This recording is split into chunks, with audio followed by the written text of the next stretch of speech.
बाबा विश्वकर्मा के महिमा ऐसा न भैया कि आज उनका आशीर्वाद से केहू के लगे साइकिल भी नहीं रहत वो 4 चक्का से घूमता, केहू के लगे टूटल फूटल पलानी मरई के घर बा उनका आशीर्वाद होता टे तो वो आज महल में राज करता लोग। जितना योगदान ब्रह्मा जी के सृष्टि के निर्माण में रहल ओसे तनियों से कम बाबा विश्वकर्मा के ना रहल सके। एगो भक्त बाबा के दरबार में गईले हैं, कहले हैं कैसे कि सृष्टि के रचयिता हई, सृष्टि के रचयिता हई, जानत जहान बाटे कि बाबा विश्वकर्मा राउ महिमा महान बाटे।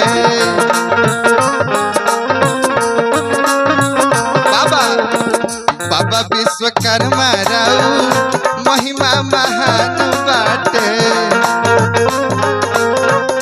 फिर से कहे के बाद सृष्टि के रचयिता होई, सृष्टि के रचयिता होई, जानत जहान बाटे बाबा विश्वकर्मा राउ महिमा महान बाटे।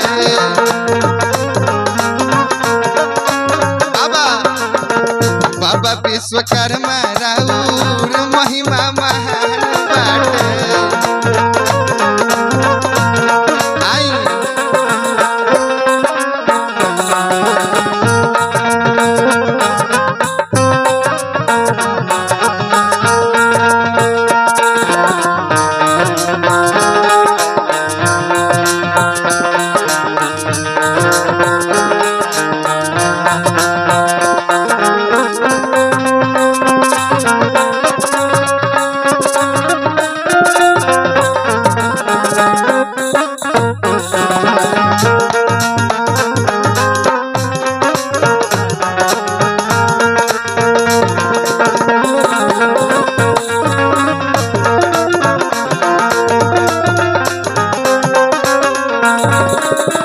और भक्त कहले हैं कि बाबा राउर कृपा भई हमरो उहे दशा रहलस, साइकिल घरे ना रहलस, अब राउर आशीर्वाद से 4 चक्का पर घूमत नहीं। कहे के बा कैसे रउआ दया से घूमतानी 4 चक्का से।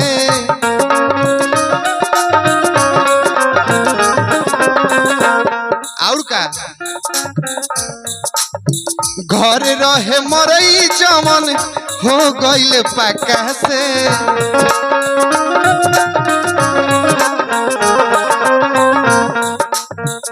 रउए दया से घूमतानी 4 चक्का से।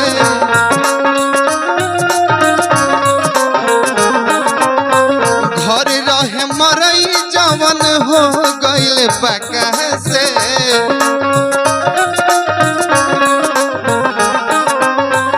और का आगे बढ़ियो सही हम, आगे बढ़ियो सही हम ऐसन पलान बाटे बाबा विश्वकर्मा राउ महिमा महान बाटे। बाबा बाबा विश्वकर्मा राउर महिमा महान बाटे।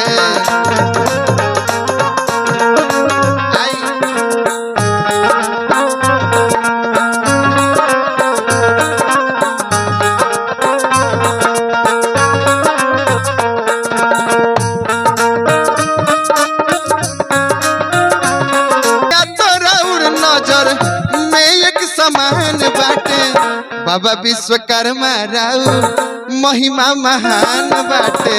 बाबा विश्वकर्मा राउ,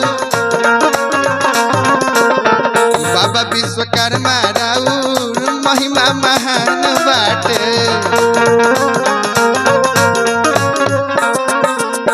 सृष्टि के रचयिता राउर, सृष्टि के रचयिता राउर, जानत जहान बाटे बाबा विश्वकर्मा राउ। आवे के बा कैसे कहे के बा कि बाबा विश्वकर्मा राउ महिमा महान बाटे।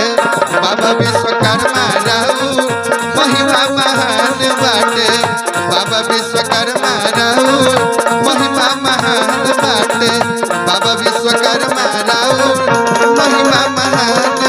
बाबा विश्वकर्मा राउर